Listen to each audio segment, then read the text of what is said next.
I was just watching a congressman from the U.S. today claiming that the critics of Biden after the last debate are ableist. Yeah, right? I mean, well, I don't even know what to think about that. It's like, I see. So now here's your theory. Your theory is that it doesn't matter whether the president of the United States is able, because all discrimination between being able and unable is a form of prejudice. And that even applies with regards to the president of the United States. And so that means that all the people who are concerned that there might be something astray with him cognitively that we're being lied to about at a level that's almost inconceivable are now equivalent to like KKK racists from the 1940s. And that's your argument. And by the way, in relation to the same critique of his vice president, should you dare to criticize Kamala Harris, you are de facto a racist.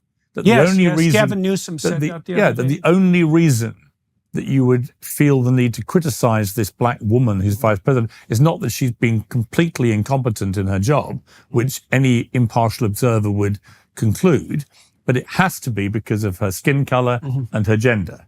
And even though that's why she was put in the damn position to begin with. Joe Biden said publicly, I want a black woman.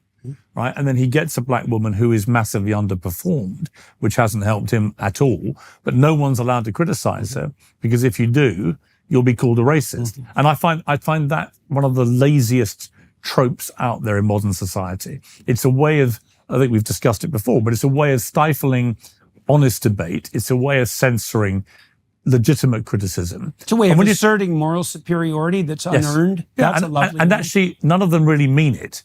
I mean, it is the genuine epitome of virtue signaling. What they're really, I mean, I remember for example, I remember when the George Floyd murder happened, and it was a horrific incident, of course. But I remember that soon after that, there was a Black Square Day announced on Instagram, where everybody had to signal their virtue about this by doing a black square. Now, I'd spent the entire morning on Good Morning Britain hosting debates about the George Floyd killing and showing enormous empathy and support for Black Lives Matter and what had happened. This is very early stages before a lot of stuff came out about the organization Black Lives Matter, which put a rather different gloss on them. But the principle that, this had been a terrible killing, that this man should never have been killed, that it was possibly racially motivated, all that kind of stuff. I was debating this with an absolutely open mind and being very empathetic to all these arguments. But I didn't do my black square on Instagram. And my sons got in touch with me and said, Dad, you got to do your black square. I went, why? We're getting criticized because you haven't done it. And I actually had posted a picture of a bottle of rosé wine because I was having one in my local square. And I hadn't given any thought to the rule that I had to signal my virtue about this thing. And I then got absolutely annihilated by people saying, how dare you do this? Where is your black square? And I remember thinking, but all of you are going to go right back tomorrow morning to posting inane, self-aggrandizing photographs of yourselves on beaches or in nightclubs or in Ferraris or whatever. None of this means anything to you. Whereas tomorrow morning, I'll be back on air doing another 3 hours of debate about this to try and get the society in the world in relation to this issue back to a place of better racial justice. Now, which one is going to have a better effect on influencing people's minds? There you go, be an ableist again. Right, and that's the point, is that I found it such a trite and kind of pointless example of this cult of virtue signaling. It's worse than that. So I just finished a book, which is going to be published in November, and I walked through a sequence of biblical stories trying to explain what they meant psychologically. And I spent some time on the book of Exodus for obvious reasons. And there's a commandment in there that people misapprehend. So I think it's the third commandment. Don't use God's name. Thou shalt not use the Lord's name in vain. And people think that means don't swear or curse. And it sort of means that. There's a peripheral meaning that is associated with that casual use of the sacred, let's say. But that isn't what it means. It means don't claim divine virtue when you're working for your own purposes.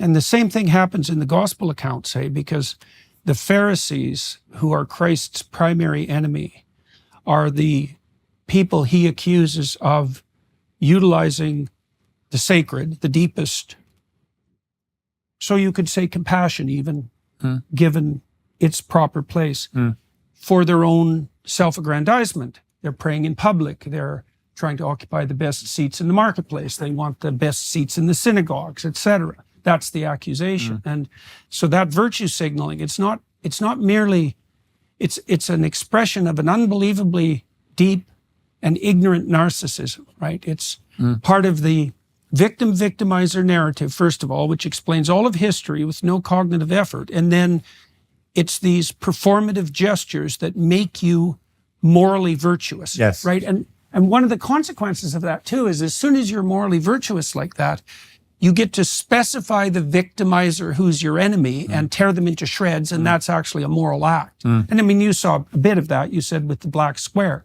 Yeah. But it's an unbelievably pathological...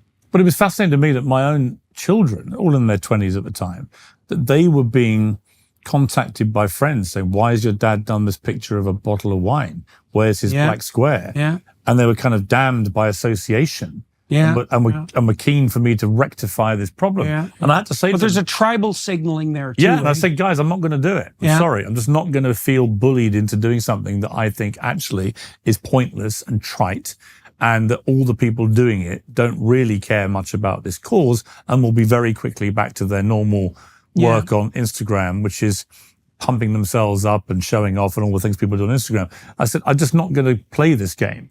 Well, there's no cost to doing it, right? To putting up a black square. Right. You can indicate There's no someone's sacrifice. commitment. That's exactly right. There's no sacrifice. There's no hard work Why did you required. use sacrifice? Is that? Well, because I think that to really support a cause, whatever that cause may be, at some point you have to show a bit of sacrifice to that cause. You have to commit time or money or resources or whatever it may be to support reputation, put your head over the parapet. There has to be an element of risk and an element of sacrifice. Now, if all you're doing is following the hashtag trend of the day, there's no sacrifice, there's no risk-taking. In fact, it's the opposite. The reverse, yes. It's actually more courageous to say, I'm not going to do that. What I'm going to do is I'm going to do this. And it's a far more tangible and effective way of trying to get racial injustice to a better place, which everybody should share that desire.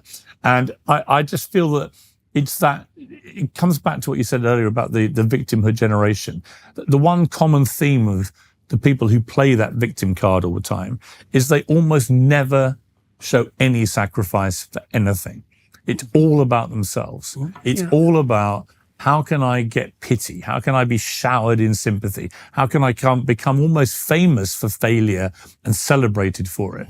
Rather than the way I was brought up, which is you celebrated success, you drowned your sorrows with failure, and you didn't let it take you down or destroy you, and you dusted yourself down and got back on with it. But the idea of celebrating failure, the idea of celebrating coming last at the school sports day, the idea that everyone had to get a participation prize, even if they were terrible at something. No. Right. I wasn't very good at athletics at school. I was very good at cricket. I was one of the best cricket players aged 12 in the country. And my dream was to be a professional cricketer. I never made it. My other dream was to be a journalist. I made that. But I was terrible at athletics. My two brothers were brilliant at athletics. They used to win everything. But I used to always win the non-finalist race. And I was very happy about that. Because I said to my... What is that? Well, so everyone who didn't win a race got put in the non-finalist race. So you were the kind of lepers with the most fingers, right? For want of a crass phrase. And the point was that you were competing against other losers, but you could still win something. And I thought, I'm going to be the best loser because I'm crap at this. I can't really run or hurdle or throw javelins or anything like that. But I can beat this lot. And I was proud of that. But I never mistook it for actual glory or winning. And I think people that, I see people on social media, they say, I'm so proud of myself. I just passed my driving test at the 11th attempt. And I'm like, why would you want anybody to know that? Why would you want anyone to know that you're so completely clueless at driving. It took you 11 attempts to pass your driving test. And what do you want me to do? Do you want me to send you champagne? Do you want to be trending #1 around the world for being the worst driver in the world? What are you celebrating here? If you passed your driving test at the 11th attempt, I'm pleased for you, but I'm not proud of you. Mm-hmm. This is not something that should instill pride in you. And I think that's where society is so warped now. We celebrate failure. We also celebrate pride. And pride. Like formally. Right, exactly. Yes. And we also, we've started to feel bad about winners. We don't really feel comfortable with winners anymore, especially if they're a little bit self-confident. Mm. And yet I think they're the best possible role models out there. People that can perform in the cauldron of great sport or entertainment, whatever it may be. I watched all the sort of jealous sniping about Taylor Swift, for example. And then I went to her concert at Wembley. Absolutely mind-blowing experience. Mm-hmm. It's not because she's the best singer in the world or the best dancer or the best actress or the best pianist or the best guitarist, even though she does all those things. Mm-hmm. It's just I've never seen an audience so at one with the performer where she gave them what they wanted. 3.5 hours of banging hits on a massive stage with huge theatrics. Every kid there, including my 12-year-old daughter, had a fantastic time. But the sniping, she doesn't sing every song live. She's this, she's that. She's written all these songs herself. She's grossing $2 billion on this tour. Pro rata, the biggest tour in the history of music. Bigger than the Beatles when they played Shea Stadium. And yet the natural reaction of a lot of people is to snipe whilst pretending. You can almost bet they all have #BeKind in their ex bios. In other words, I'm a really kind person. I'm a tolerant person. I'm a nice person. And I'll destroy any of you fascists who deviate from my woke worldview.